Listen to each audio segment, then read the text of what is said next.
Welcome, everybody, to another episode of GenerXtion. I'm your host, Jeff Morgan, and I've got my three other co-hosts. We've got Clyde, we've got Russ, we got the new guy, Rob. We're going to call him New Guy for as long as I find that funny, because I still find it funny. If you listened to our last podcast, I referenced it several times. So let's kick off our next podcast of season 5. We've got a couple really cool topics. We've got a main topic, and we've got a retro rerun. And we've got guys with drinks here. So let's talk a little bit about what we've been up to and what you're drinking. Let's start with Rob. Tell me what's up, Rob, what you've been doing since our last podcast. Hey, friends. I have to tell you, I find it really amusing that this collection of old dudes, I've got the nom de plume of new guy or boot. I've not been a boot in a long time, but I'll live with it. No, I'm enjoying the summer. The garden is doing well. Definitely got to get some more work in there. It's been busy. The kids are doing various activities. Sports are, some are winding down, some are ramping up. Camps are fully in play. We're visiting family. Work is amazing and awesome some days and challenges on others, but it's good to be doing what I'm doing. The first batch of blackberries and blueberries have been coming in, and not a lot yet, but I run out there like a 12-year-old and collect everything and then run them in and give them to my wife and my kids. And I eat them now. Do it quick. But other than that, it's just trying to make hay where the sun is shining. It's good to see you guys. Well, what are you drinking? I am drinking a little bit of Lafroig 10. So I'm a bit of a Scotch guy, and this is a peat eater Scotch, which is akin to drinking the slooshed out remains of an ashtray. And I don't want anyone to judge me for that. That's with a used Band-Aid floating in it. That gives it a little bit of tang. Just kind of brings it along. It's a nice finish. Well, let's hand it over to Russ then, see what you've been up to since we've handed the drink over to you. Well, it sounds like Rob has the same garden as us because we're rife with blueberries and blackberries right now and fucking zucchinis. Jesus Christ. It's the best style of zucchini. Yeah. I love that. Like this long. No. Not judging. Zucchinis and cucumbers and yellow squash and tomatoes. My wife made an amazing tomato pie last night, which is good. Other than that, swim meets and more swim meets. We had 2 swim meets last week. We had 1 this week. We're gonna have 1 next week. Probably more than 1. It never ends. Playing a lot of disc golf, obviously. My league finished up its 9-week series last night. I came in second last night, but I came in first for the series in points. So I'm number 1. I won my division for the entire series. Excellent. What's your team name? It's not a team; it's a league, but it's called. You play this is individual. I'm sorry, I was thinking this was a different league. Well, it's called Burlington Area Disc Golf. Right. Okay. Something or other badge, BADG. So do you have a good disc golf nickname or call sign? I don't. I need to come up with one. You should, and with a catchphrase as you toss it. Shooter McGavin. That one's right down the hole. That you should something like that. They're working on a sequel. You're going to get Shooter McGavin again. He's working on the sequel. It's not the same without what's his name from Price is Right.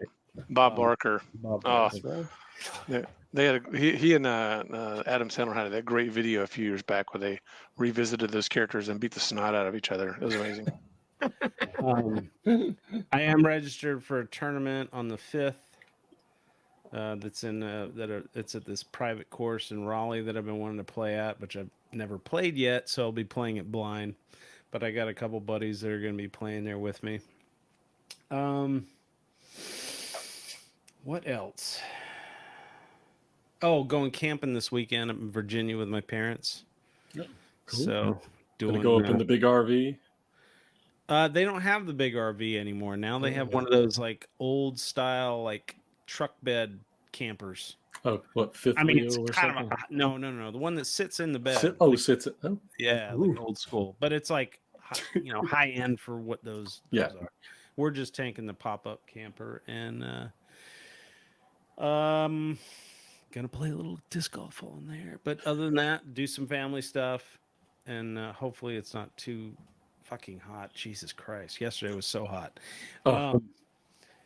And I'm drinking Traverse City Whiskey Company straight rye whiskey barrel proof that I picked up when I was in Michigan a couple years ago. Very, very yummy, very strong. All this old Spicy. alcohol. You should have new alcohol. We Waiter. should get our own alcohol. Well, it's old when I bought it, so yeah, GenerXtion. we could. Waiter, Buy a barrel take and- away all this old wine. I want the new wine. All right, Clyde, what I have you know been that up to? reference, by the way. All of you nodded. Well, Clyde didn't nod, but the other two, you and Rob did. I'm trying to think of it. That's not a Fletch thing, is it? No, it's the No. jerk. No, Steve. Oh, There are Steve Jerk. snails on her plate. He hates these cans. All right, we're gonna have to watch that one soon. All right, Born a poor black child. handing it off to you, Clyde. I did a work conference at Orlando at the Gaylord Palms Resort. And it's just like the Gaylord Resort in Nashville, which is just a big giant dome with a forest and a city. You know, that name And- just really has fallen out of favor. But they are filthy rich. They're That's how rich you are. casinos. So they could be called whatever they want. Osweepe, that's fine. GenerXtion. We're all basically 12 years old. Yeah, I know. I was So going to say 15, but same difference. I did that. The only thing real adventurous other than that was I accidentally flip-flopped my medication and took too much of my ADHD meds and not enough of the psych meds. So for 4 days, I was dealing with 3 times the dosage of Vyvanse Adderall, and it was bad. It was bad. It was basically remember the movie Train Spotting, where Ewan McGregor was coming down off of that heroin. Mm-hmm. Do you guys remember that? And there's a scene where he has basically, I mean, it's not like the Is it the bed baby? sheet. Is it the baby scene or? It's not the toilet. It's just if you can capture just how terrible it is coming down off of like 100 milligrams of Vyvanse 2 days in a row because you didn't realize you did it the first time, and you're like, I feel kind of, and then the second day you're like, and you're flipping out and throwing shit, and it's bad. So Sending your brother text that says, I killed a man. yeah, I need help in the backyard. So that was it. I spent the whole week just trying to come down off of this migraine that I had for 5 days. The withdrawal of Vyvanse, which is really just you just sleep. You can't do shit. And you sleep, and then, but at the same time, I had a toothache because I'm getting all of this working out, and timing is kind of weird. And so this happened, and then the Vyvanse come down happened, and the 4 or 5 day migraine and the toothache. And so for a week, it's just been just a lot of weed. So yeah, so that's it. Excellent. What are you drinking? I'm drinking Rose coffee. It's the top coffee in all of South Korea. You can get it at your international grocery store. It's fantastic. Is that the one where the beans have to pass through the colon of a civet? No, that's next week's. No, this is tubes, like they're to go packets of coffee. nice. You right. told us But about it's that. like in different layers. So you can pinch and go, I don't want the sugar, I don't want the cream, just the coffee, or pinch wherever you need to, or just tear it open and pour it in. So My wife has become obsessed with all things South Korean, from the music to the K-dramas. The food I'm totally down for. Like I'll eat the chow all day long. My sure. favorite Koreans are the rooftop Koreans. Dude. Is that an OJ reference? Yeah. Again, GenerXtion. OJ. That's a LA riots. LA riots reference. Yes. Yeah, but they're about the same year, wasn't it? That was a bad year. Thereabouts. Yeah, 91. It was a good year for music. Showing our age and our asses. Okay, so I think that was it for that part. All I've been doing actually is working in the garden, getting the garden going, just like Russ said, very close to each other. We've been growing cucumbers. In the past, my yard got maybe 6 hours of sun a day because had just a big canopy. I know, Russ, you've been to the house. Of course, Clyde, you've been to the old house. And coming here where there's no canopy, big garden space, planted 2 beds, stuck a watermelon in one of them, a little bit late on that, but they're doing great. And the other one, 2 cucumber plants and 2 tomato plants. And then we got like a week or 2 of rain, so they got lots and lots of rain, and this thing has exploded. Except the kind of cucumber we chose, Chris started cutting into them, and she's like, "These are bitter." And straight 8s apparently are a more, yeah. Let it go too long. That's probably And that's the other thing, or stress. But obviously they aren't stressed because they're spilling out into the yard, going crazy. But How do you stress a cucumber? probably not enough water. It's been brutally hot. Wow, you son of a bitch! I'm gonna kill you. It's been very hot the last 2 weeks. So That's true. Yeah, that's stressful. So no rain. We were supposed to get a little bit today, but so everything's looking pretty good. We've fallen in love with the bird watching here. We have never had this many birds, and so we put out a feeder and a suet. We bought nice ones. You're old. Yeah, that's how you know. Now. Pretty sure you're going to start watching World War II documentaries and getting into nothing Civil wrong with War that. battles. Cool. Yeah, it's like we're all the same person. I know. So, but having a really good time with that, but we're getting ready to go on vacation, so we're preparing, just ready to enjoy a relaxing summer. And Are you going to do a staycation? No, we're going to go for a few days to the beach. It's a reduced beach vacation with her family. It used to be a long week, but people have gotten to the point where they're like, that's a whole week of our vacation, and we live at the beach, and this is only like an hour from where we live. So how about we just come out? Yeah, we got shit to do. We're adults now. So, and it's very valid. And so, everybody's traveling a lot. So honestly, you started doing that, Jeff, early in the marriage onward up to now. Yeah, through since your 97. 20s and 30s. And that's fine. But now you're older. You're like, you know what? This summer, I'm not going to be here. Not going to tell you where I'm going. Kids in college, I'm going somewhere. Definitely. So a whole new world of vacation planning, because we're just so much closer to everyone and we could do all these different things. So I look forward to telling stories about that in the future. And I am drinking just plain old coffee because I try to go dry for a few days during the week because it helps with my gastrointestinal. Apparently alcohol causes inflammation of the GI tract. And I feel it when I drink every single night. And honestly, what it does, the liver has to still process that. So it is an extra strain on my body. I'd like to keep it as long as possible. So coffee in my old mug, where I mug for my old streaming show. Oh, I know, it's Are you double fisting that and a Diet Coke at the same time? I was finishing off the Diet Coke because it's delightful. Always has been. All right, so we're going to move on to our main topic tonight, and we've mentioned it quite a few times already. It is, how old is too old? Now, what got me to thinking about this? Oh, somebody already had an answer. I heard that intake. What were you going to say? It's never too old. Next topic. It is never too old. So, next. Everything works. Everything works.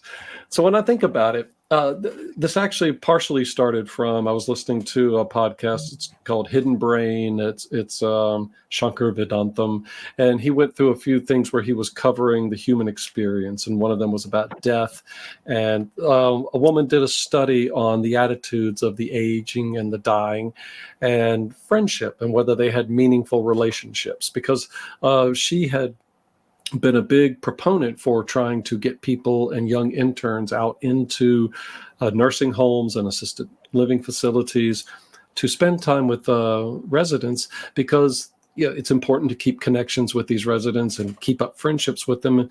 And what she found is a lot of the residents said they didn't need new friendships. It wasn't something that was important to them. And they found it startling. But when they dug into it, it was because they said, I don't feel like I have enough time to build a long-lasting relationship. I have 2-3 years left. That's not enough time to have Basically a meaningful. Why we don't strike up conversations with people in elevators. Yeah. And when you know it's a transient, when you know it's an ephemeral moment, then that's what you may well end up doing. And so I got to thinking about that. And also things like, I noticed in my news feed, the algorithm was feeding me this one story over and over again, and I refused to click on it because of that. It was about, my age gap with my such and such. And the crazy thing is the age gap was, she was like 21 and he was like 30. And it was so ridiculous because It's not that bad. That's barely even one. I wouldn't even think much about it. Nobody was a mature person in that relationship at that stage. But my father-in-law was 26 years older than his second wife. His second wife was essentially my wife's age. They were within 6. Oh, no, my father-in-law, not my father. Oh, So my wife's father. And they actually got married the same year my wife and I got married. And so we actually, for a long time, we were sort of like a peer group, because he's feeling younger because he's with a younger group, and I'm feeling older and mature, and we're all being mature. It's the early 2000s. We went to England with him. But, the last few years, especially since he passed away from prostate cancer, that age difference began to show a bit. And at one point, I was talking about a conversation I had with an aging member of my family, where that aging member was talking about sexual topics, like, how often he could get an erection, and I remember thinking, wow, he's like 81, 82. And I thought, wow, that's what he's thinking about at 81 or 82. And I told my father-in-law that. And for the first time, he said, well, that's ageism. It shouldn't matter how old he is. And I thought to myself, I wasn't really commenting on how old he was. I was commenting on, I wonder if at 81 or 82, that's going to be anything I'm thinking about, or am I going to be thinking about, can I get to the bathroom without peeing on the floor? Just because of my family's history. So then it got me peeing on the floor, because we do. Because I do that now. I know what you're talking about. So it got me thinking about, because he ended up actually having a child with that wife much later. In fact, he reversed a vasectomy in order to do it. And that kid is 14 now. He's an awesome kid, super, super smart, going to get scholarships wherever he wants to go. And there's an old joke from a comedian, Tom Pappas. He was saying, the only problem is that old sperm makes old babies. You can tell those kids at the park. All the other kids are running around swinging on the monkey bars, but the old people babies, they're like staring and playing with the pigeons. Leave me alone. I got to feed my pigeons. And it's funny. I don't know whether or not anyone did a big sampling on that, but is there a time for these sorts of things? Is there even a time to start like a long book series like The Wheel of Time, if you had time enough to? I just read too slowly to even start it. What was that show? Supernatural went like, 20 seasons, some incredibly long amount. I'm never going to watch that. It's 23 episodes times 12, 13 seasons. Not that good. And so what got me to thinking, with the way we think about aging and the way we think about things we want to do when we are older, I thought I'd try something new with you guys. I'm going to ask like 5 questions, and then I'm going to let each one of you respond to them. And they're the standard things you would expect. So like question number 1, when is too old to start a family? and I'll be interested to hear your thoughts. So why don't we just go through each of these questions and see how far we get on that. So how old is too old to start a family? Russ, why don't you go first? Well, I started 2 families. So that's true, first right? time it was 30. I was in my early 30s. Second time was in my mid 40s, I think. Yeah, because Lillian, who just turned 11, she was born in 2012, 2013, something like that. So, honestly, I mean, look at people like, didn't Robert De Niro just have another baby? And it's like, He what sure did. the fuck, dude. Well, I mean, honestly, I think it's kind of bullshit because you're going to be dead within a few years, and you just like, you're not going to have a relationship with your daughter or son or whatever. And that's kind of fucked. Chris and I thought about having a second child as well, but we ended up not. And it's probably for the best because it's fucking exhausting for one, but it's like you don't have the energy, And honestly, if I could have done it, I could say, well, I wish I'd done it earlier, but I was fucking dumb and stupid when I was in my 20s. I didn't even start to get intelligent until I was in my 30s. So I don't know if I would have been ready for that. Yeah. But yeah, I think you get too old to start a family because it's not really fair to the kids. I mean, obviously, a man can father children until they're in their hundreds, until they're dead, whatever. Obviously, it's a different situation. Maybe for a few minutes after they're dead too, but Well, just real quick, you can get a little bit more. Yeah, I mean, biologically, no, but yeah, I don't think it's really fair to the kids. And it's, Chris and I she's about to turn 50 this year. I'll be 56. Lel's like 11. So, I wish were younger and had a little more energy. I'd just be happy to not have an arthritic knee so I can keep up a little bit better. But, I don't know. Yeah, probably, I guess my answer would be yeah. There is a point where because you don't want to go to your child's high school graduation and be like, oh, were these your grandparents? And I think that we're just at that cusp. You're on the cusp. What do you guys think, Clyde or Rob? Well, I'm a little bit different because we can't have biological children, but we had talked about fostering kind of thing. And I think about the foster system in like Atlanta. There are a lot of kids. I've looked at the foster lists. And I think that's a little bit different than, quote, starting a family. Some of the things you can only hope for in that kind of situation is to give that kid a loving home out of a terrible situation. Stable, because they're not all just like, I got no parents. Some of them are, court-ordered separation from parents, taken from parents. So there are a lot of different scenarios.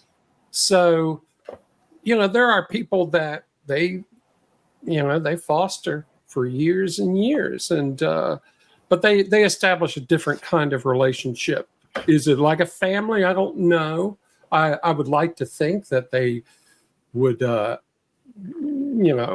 with all the kids that they foster all the way up until they stop fostering, because there's always a human interest story on the news about these people have fostered 8,200 children, and here's their big reunion. That's incredible that they could do that. I can't do that. I'm way too autistic to be able to focus on that. So if I foster, it's probably going to be a teenager up until, then help them into their, later years kind of thing. So I'd like to adopt an older, Yeah. intelligent, B plus average kid from a wealthy family. I think Ted Nugent did that. Start with a 17-and-a-half-year-old and see how it goes. Yeah. Anything Ted Nugent did, I'm doing the complete opposite of. Yeah. No. Yeah, he adopted her. Motherfucker can shred, that's for sure. That's two. Yeah, sure. All right, what about you, Rob? Let's round out that question. Wow. So, my experiences are a little different. And it's kind of funny because I spent a long time in a career path which is predominantly occupied by young people in their early 20s. 18 to 25 is the largest proportion of folks that are in the service, and they don't all stay for 20 plus years. Some usually 4 to 6 years, and they move on. But I met my wife in my heading towards my late 20s. We got married. Our kids started coming along after our 30s, and they continued along up until I was into my 40s when our last child came along. And so I feel like I'm a little older than your average bear for my kids to be at this point in their lives. We've got one in college, and then a high school and a middle schooler. And I missed out on a lot of things early in their lives because I was not around a lot, and I also missed out on that sort of parenting in your early to mid 20s, when I used to say this all the time, especially when I was having to deal with young folks that had done dumb things. Everyone under the age of 30 is a moron. They just are. And they become less of a moron on a graduating scale post 30. But I'm 100%. also very much aware that I come from my sort of cultural microcosm, if you want to call it that. There's a lot of second and third marriages. There's a lot of blended families, and I'm very fortunate in that I'm still very much married to and in love with somebody that I met in my very early enlisted days, and that does not happen a lot, and it doesn't stay. And I'm fortunate in that respect, but I have a lot of respect and love for the blended families that come. And the point I'll make is that the ability to start a family is contingent on a couple of things, and they're going to be different for every person. The amount of resources that you can provide to your family, your level of health and engagement that you can provide to the children that you bring into your family. And not every family has biological kids. You may become a parent to a child with a partner that you become attached to, and that child is already almost into their teen years, and then you become a parent that they may have never had, or an additional parent. So it's difficult to say, and not that I'm waffling, but I would say that at this point in my life, starting with a baby in the household would be exhausting. I'm very grateful for my teenagers that are running around, and they've brought a level of engagement and fun and happiness to our lives that didn't exist before. So everything's kind of on a sliding scale. But I would say that if you want to start at ground zero, kind of beginning into your 50s would be a challenge, unless of course you're, a celebrity or a politician with, truckloads of money that you can offload all the other onerous parenting duties to. Yeah, but like I said, that's from the parents' perspective, but from the children's perspective, it's like kids turn 30 and their parents are dying of old age, at that point. Yeah, I mean, well, that's the incentive to live longer. And honestly, I think you probably will live longer if motivation contributes in some way to it. I'm not going to die until I have a 950 rating in disc golf. Guy's got to have his standards. Goals. All right. Goals. Moving on to the next question. When are you too old to start a new career? Let me go with that one because I'm starting to think about my retirement. I'm starting to think about what am I going to do? Am I going to keep working? Am I going to retire early? And I have a few extra options than I might have had if I'd just been a teacher. I mean, at a certain point in teaching, there are a lot of older teachers because they have to stay in there. But I don't necessarily have to work past a certain age. And because of the diseases in our family, I don't know that I want to work past a certain age, because if I do have some of those diseases, pretty limited amount of time after that first tremor. So those are my plans. Like right now, if I were to get laid off now, I'd have to get another job to get me through the next few years. But there will be a certain point. They got rid of one of our vice presidents, and close to retirement age, and you get to be able to make more decisions. So we'll probably edit that part out now that I'm thinking about it. However, where you work, Jeff. So, all right. So we'll pick it back up from that. I'll just say, it's like if you reach a certain age. When I got laid off from AT&T, though, there was a guy in the group that was on one of those conference calls where they talk about how long your benefits last, and he was saying, well, how does this skew with my Social Security check? And they said, well, how old are you? He said, I'm 72. And I thought, why are you still working at 72 and getting laid off and talking about how you're going to get to and that can happen for any number of ways. So I'm going to say, of course, get a new career, whatever you got to do to get to the end. But I personally don't want to start anything that isn't a passion career. Like, I'd love to be an archaeologist. That would be fun. I'd love to run a small shop in a downtown tourist area and just open whenever I want to, something like that. So let's see. I'll open it up. Who wants to go first? Is there a time you shouldn't start a new career? Hey, let me just. I'll be rude and just jump right in, because this was a good data point and I'd saved it. So pardon me, gentlemen. I looked up the Pew Research study on age and working and employment, and there were a lot of good nuggets in there. The study was only not even quite a year old, so it's pretty current. But it said that workers 75 and older are the fastest growing age group in the workforce, more than quadrupling in size since 1964. About 9% of adults ages 75 and older are employed today, and about twice the share of who are working in 1987. So there's a lot of the workforce is older, and here in the U.S., there's a lot of service industry jobs that don't require the back-breaking physical labor, building houses, slinging asphalt, really the hard, body-destroying jobs that you can't do into your 50s, 60s, and 70s. And, I'm also a testament. I spent, 26 and a half years doing one thing.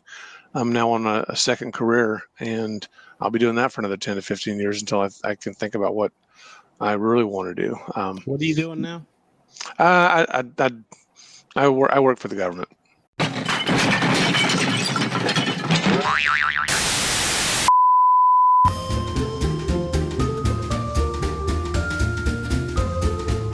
Edit that part out.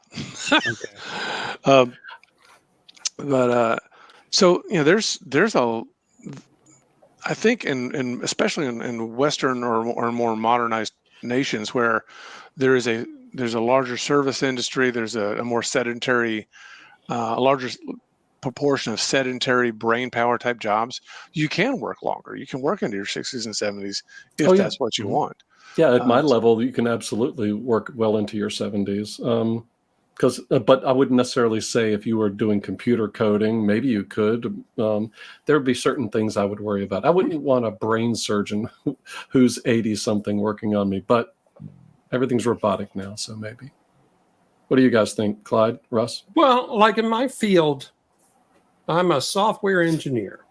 I came up as just a regular old developer working on websites and in-house crap, and now I'm part of a really big company, a really great company. And there's a lot of, in any large corporation, you have opportunities and once you get in.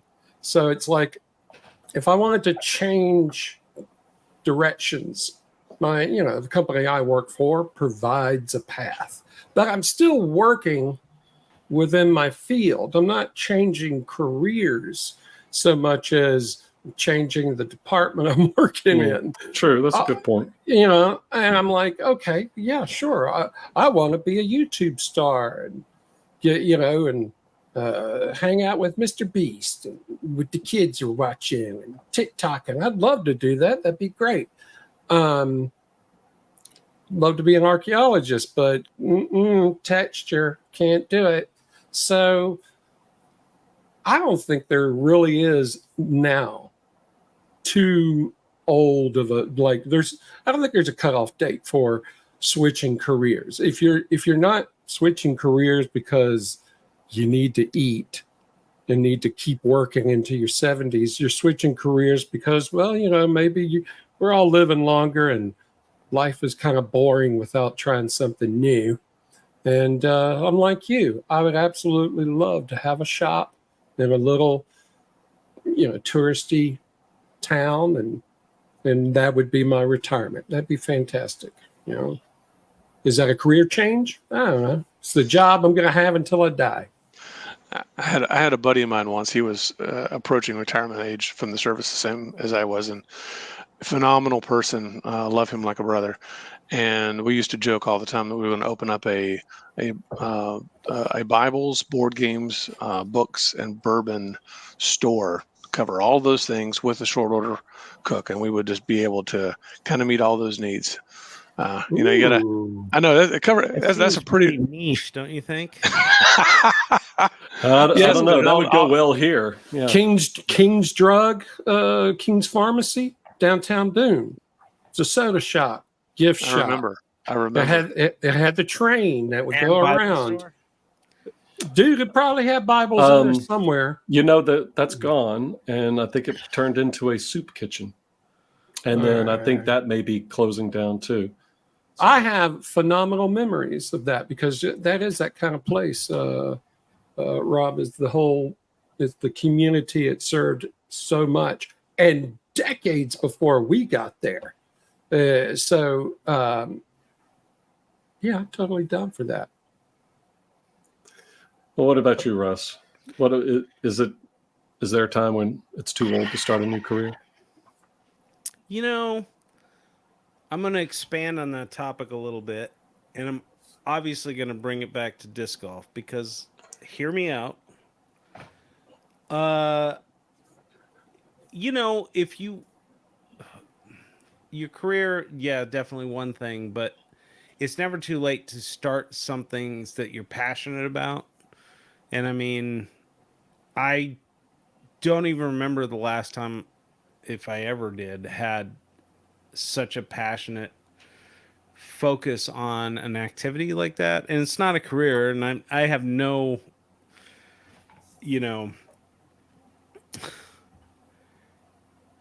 illusions that I'm ever going to become a professional disc golf player at all, but I do love doing it, and I do focus on how can I improve my game and all that. So, and I'm 56 and I'm playing with all these guys that are in their 20s and 30s, sometimes a little older, but usually younger than me. And I never would have thought that I would be that focused on a physical activity, to be honest. But it's only been positive for, as far as physically and mentally.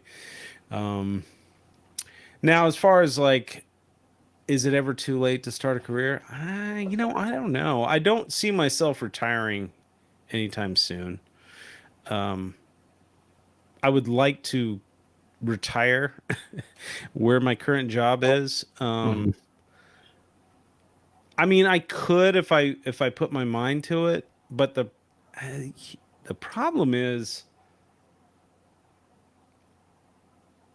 there's a lot of ageism, I think, in the workplace, and I think it would be very difficult for old white dudes to start a new career somewhere, even if it's in the same field, When I was let go from AT&T, they had to go into categories, and they had to show the amount of people from each category so that they could prove ageism did not contribute to the firing.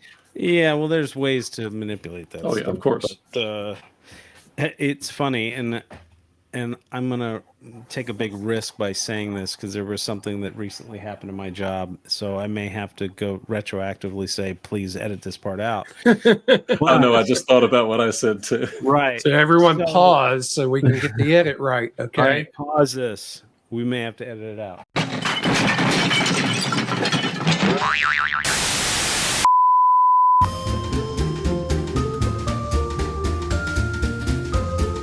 To All right, save, after this point, you may have to cut it to this point.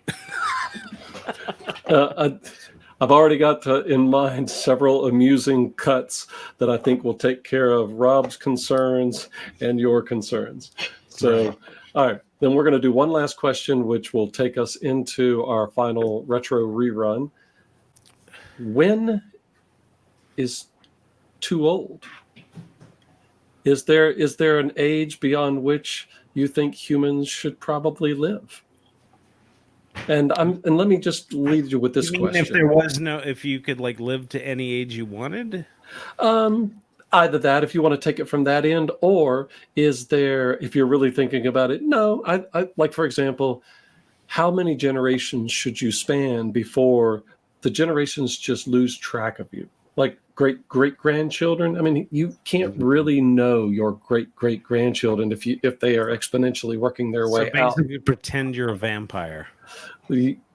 I mean, if you think about it in the long term, there was one of my favorite series of Heinlein books about Lazarus Long, and he lived so long, but he would get to this point where you wouldn't care anymore. You just lost all interest to live. And then you could do a rejuvenation technique, and then you suddenly felt better, and then you wanted to live again.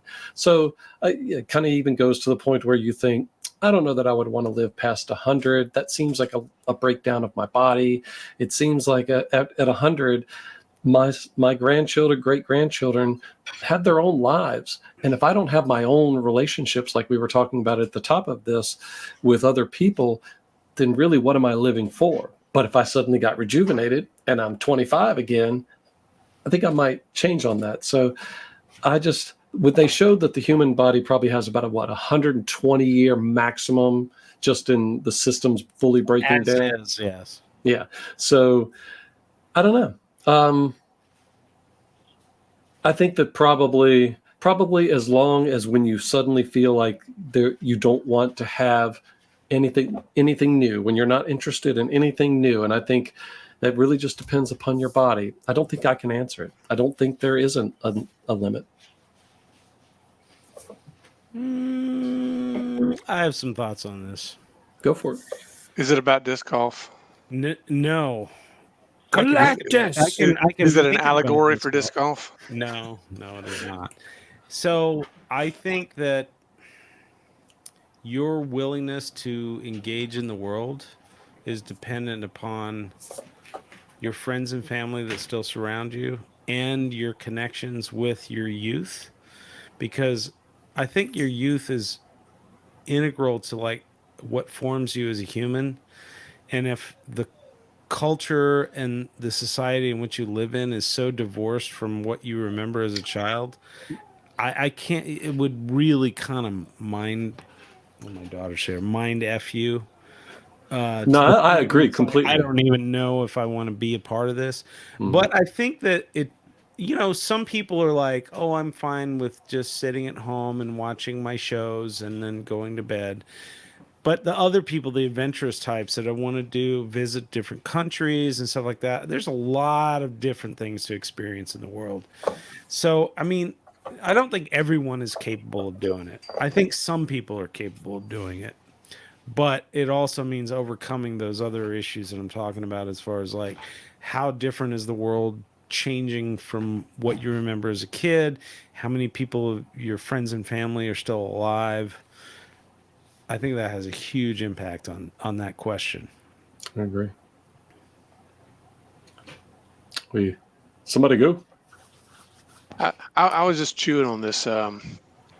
The aspect of knowing one's grandparents or great grandparents, and Russ, your point is well taken. And I would just submit that every generation that I can think of going back, a couple of different generations, has seen major upheavals and drastic changes in the world. My grandmother saw, the end of the Depression, World War II, Korea and Vietnam, the digital age, the internet age, as did we, and then the what has happened beyond that. And then many people like that do stay engaged up until near their end years. It is different for every person and every situation. And science fiction is rife with references to, the length of time of the human life, and both it could be long, and it can also be the span of a mayfly, depending on the perspective of it all. What makes it worthwhile is the engagement and what we do with the time that we have. And sometimes there's a time to sit and rest and watch your shows and let your mind be empty. And sometimes it's to see what's over on the other side of the hill. I will say this, though. If we did have a situation where they could solve the aging issue and you could live to forever or 500 years or whatever, things will calcify because nothing will change. Everything will stay the same, which is anathema to what I was just saying about how the world could change drastically. But if everyone was living that long, and my fear is that when they solve the aging issue, which I think they will be able to do, only the rich elite people will have that capability. And then money will, the money that they accrue will be perpetual, and we will be ruled by an oligarch, I guess. A ageless oligarch, global oligarch. Or it could be that it becomes available for everyone, then you got a bunch of TikTokers that are gonna just bitch about what it was like 300 years ago. It was so much better. Somebody throw in a reference about a participation trophy, please. Yeah. I don't feel appreciated. Let's head on out on the retro rerun. We looked backwards toward one of the movies from our youths, and actually one that I'd say, obviously I saw at the theater, obviously I saw it on HBO, but I must have seen it a lot, because from the moment the first frame opened up, I knew what the music was going to be. Yeah. I knew the graphics that were going to pop up on the screen. And then I found myself mouthing the dialogue along with it. So I must have loved it. And things I say that I never realized came from this. And most of those were from the Napoleon scene. Who I completely forgot was Ian Holmes. And just yay Bilbo. So I want to talk a little bit about this movie, and just to also say that there is a TV show in development that Terry Gilliam has disavowed himself from this production, apparently walked off set days into it. And it stars Lisa Kudrow and no small people, no dwarf / little people / midgets, no anything like that. It's like I can already tell you the writing is really terrible. If he walked off, that it has to be bad writers, which Hollywood is unfortunately rife with right now. Yeah, I mean, it's been in development hell for a while, so that also tells you that you can't coalesce your vision. But this old movie, and I think I've already talked to a couple of you on the side, still holds up both narratively. It is an example of a form of movie making and storytelling that we don't get often today. And I'm not going to go, they don't make them like that anymore. They don't actually make them like this anymore. Well, because that style, it's a very particular style. And the way the story just picks up and starts moving and doesn't really stop. But as an adult looking at this, is perfect. The what? I'm sorry? The ending is perfect. Oh, the ending is absolutely perfect. But I will tell you, there were things that I noticed this go round that changed completely my viewing of the movie. Because one, I'm an adult, and looking at some of these things, I'm realizing, there was this whole other level of jokes that the adults were making that you would only have understood if you understood history and what was going on at the time. Plus, some of the history cutesy is not actually correct, that we've since learned is probably, like Napoleon probably wasn't super obsessed or have a funny arm. He also wasn't that short. No, he really wasn't. He was average. Yeah. He was average. But the ending of the movie, while being absolutely perfect, this movie I felt was a statement both on the technological advances of the time and how we were becoming obsessed with a consumer culture. Yes. So that's first off. But this movie was actually in like 3 separate acts. There's the opening act, which introduces all the protagonists and what they're doing. There's this whole other second act with the boy finding his dream home.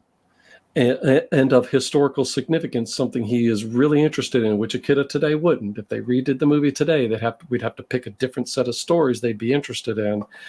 And then this whole other third act, which is really about how we deal with evil and how we can easily be tricked, that we are our own worst enemy. And I think I made a realization at the end of this movie, and maybe I'm just really behind the times and I haven't read anything about it, is I don't think this movie actually takes place at all. I think the whole thing is a dream of the boy, because at the very end, all of the walls in the Fortress of Darkness are Lego blocks. All of these things are like toys. Right. And this is the mind of a troubled child who isn't happy at home. That final scene, everything's covered in plastic, just like their living room furniture is covered in plastic. I mean, it looked like they plastic covered everything in the living room. And that final scene, same kind of plastic, but it looked all nasty. of the evil geniuses minions are covered in plastic. They are.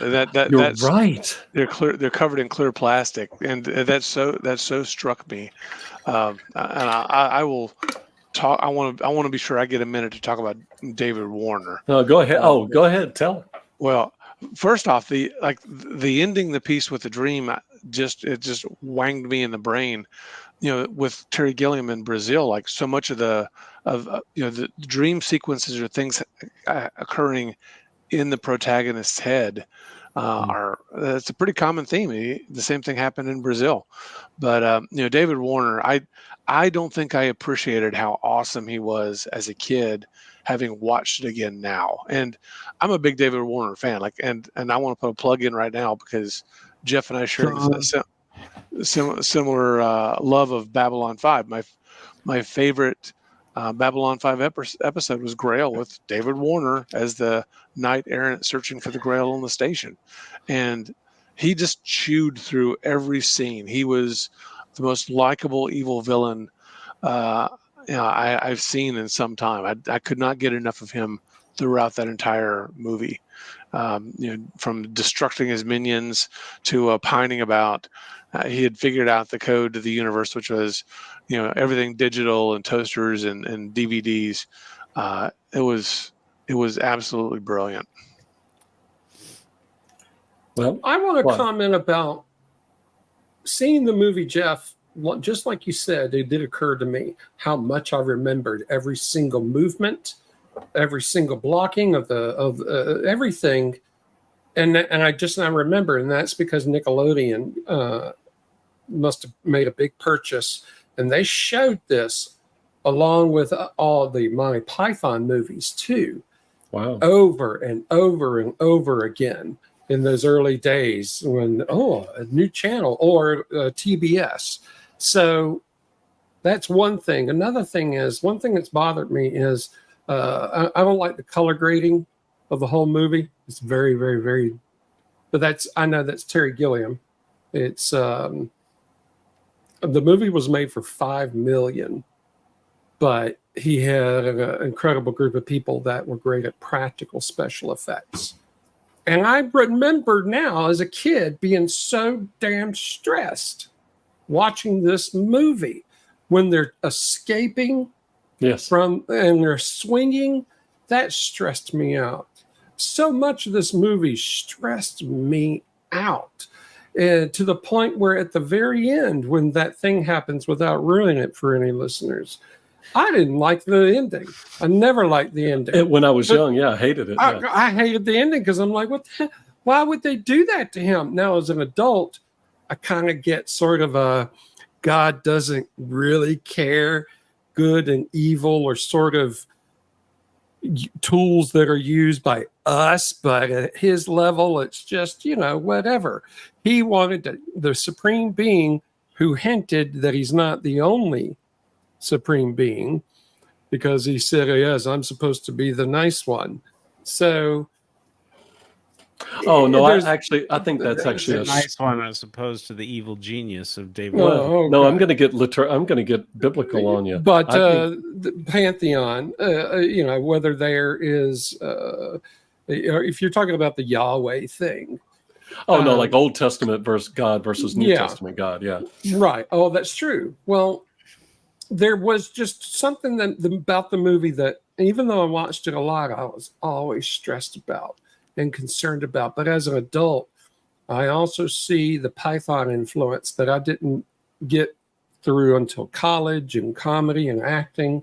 And I know that, this movie was co-written with Palin, and you see every Python that's involved in it, member, and you basically get a lot of vignettes that kind of feel like this would have made it into the show. Because, they did small asides, cutaways that were like 20 seconds long in between, little segues, and they would go that.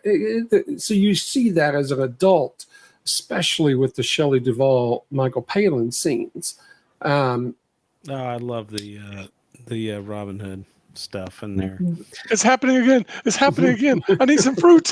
I need some fruit. And Robin Hood, that was kind of a weird scene. Very, very, very much. That was in the trailer. I remember Jolly that. good. Jolly good. The whole punching the people, because that. But the way he talked to people, I couldn't tell, what are they actually making fun of? Is this like a wealthy? It felt like a sketch. Is why, to me, that's why you get that jarring. This is an interesting whole thing about Robin Hood, but it's a juxtaposition of the legend of Robin Hood compared to probably what actually happened if he was a real character in that time period. And my takeaway was there's the typified do-gooder mythos versus the real world politician. So we have the ideal of Robin Hood, stealing from the rich and giving from the poor. And then when he's talking to the time bandits, he's the most disingenuous facade that, and John Cleese, to his credit, does an amazing job of just showing his acting chops of, I'm going to show you what a person who can't act would act like if they were trying to act sincere, but they're not. Yeah. I can see that as the film was, right? The hand. Yeah. Yeah. What's that, Russ? George Harrison was that was his production company, Handmade Films, that made it. Yeah. He's listed in the credits. I think he's singing the song on the out credits. Oh, right. Yeah, that's true. Yep. So basically, I'm torn because I have this feeling of dread while watching the movie because of all the things and that map, that indestructible map. I know that bothered me to see it get wet all the time. It's like, Jesus, but it's a supernatural map, whatever. Okay.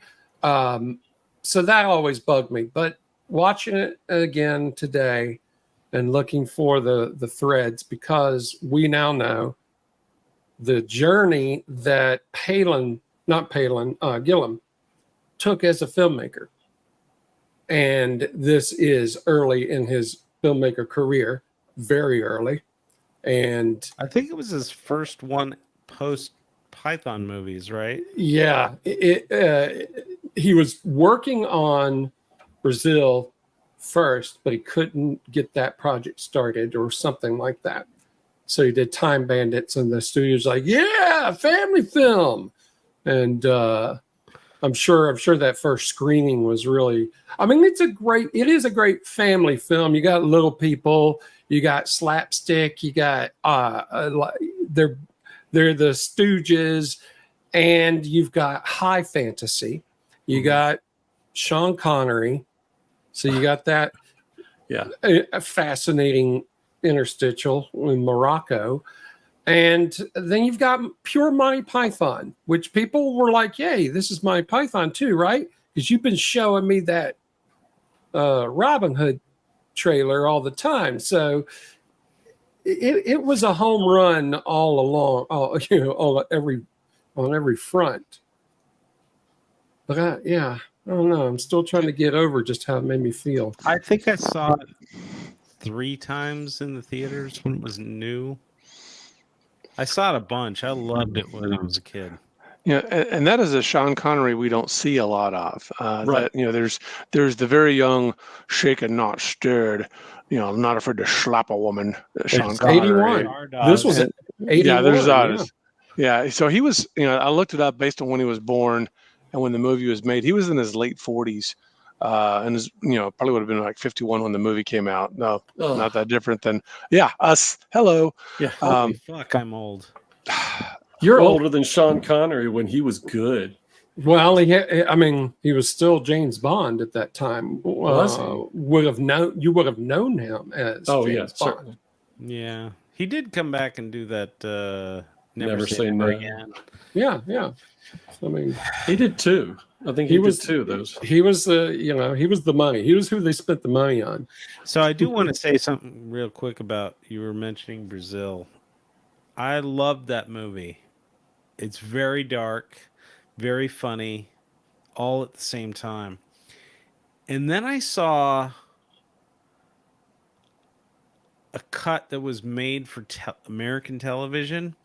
You remember where it's like it pans out and it's like they're in their little house out in the country, and then it like zooms in, it's like his eyes, and he's, obviously his mind has left his body, and the torture that he'd been put under from Michael Palin was complete. And so they had cut that last part out. It just ended. The credits came when it was panning out to the house, and it ended with a happy ending. I was like, wait a minute, that's not how this movie ends. That's completely different. Yeah. So all of the stuff that he was imagining in his mind where they were escaping and turned out to be a happy ending, that was the ending that they made for this apparently American television cut. I don't know if there are that. I was very disturbing. Well, during that time, for all you kids that are listening, network television had an interesting editing department when a movie would come to TV. If there's someone that has uploaded the television edit of The Breakfast Club, which had because they would try to replace the profanity with made up profanity. And there's a famous monologue in The Breakfast Club that is almost all profanity, but it was equivalent of buying the Pac-Man Atari cartridge and just being so disappointed of how terrible. That's what the TV edits of a movie that was popular, you'd watch it and be like, they ruined it. They ruined my movie. It's one thing to change a scene, to like change the dialogue so it's not offensive, but then to make a cut at the end which completely changes the movie, absolutely changes it. I couldn't believe it. I watched that. I was like, wait, the credits don't run now. There's another scene. McClunky. I don't know. Oh, come on. No, it's one of the last edits to the Greedo Han Solo scene. So first they give Greedo a gun, and then they have him say McClunky. Just look up McClunky. It's the last audio edit that I believe they made to it. Okay. So, all right. Well, Greedo shot first, by the way. Do I know? Greedo shot first. Oh, absolutely. Okay. No, Han shot first. Yes. Dude, really- you I strike know. me as a Han shot first kind of guy. No. Han Yeah. shot first. I meant to say that. I know. Our brain said the right thing, but Yeah. our old ass mouth One did of them not. shot first. I just mistaken like who actually was the right one that shot first. I got it. All righty. Okay. Well, if only we could go back in time and change a couple things on this podcast. The rest we're going to have to do in post. All right, guys. I had a great time. I think we had some really deep conversations. I think we learned a lot about ourselves and about being old and talking about cool movies. So we're going to go ahead and sign off this week. We'll talk to you next time for episode 3. Say goodbye, guys. Goodbye. guys. Bye, friends. Be well.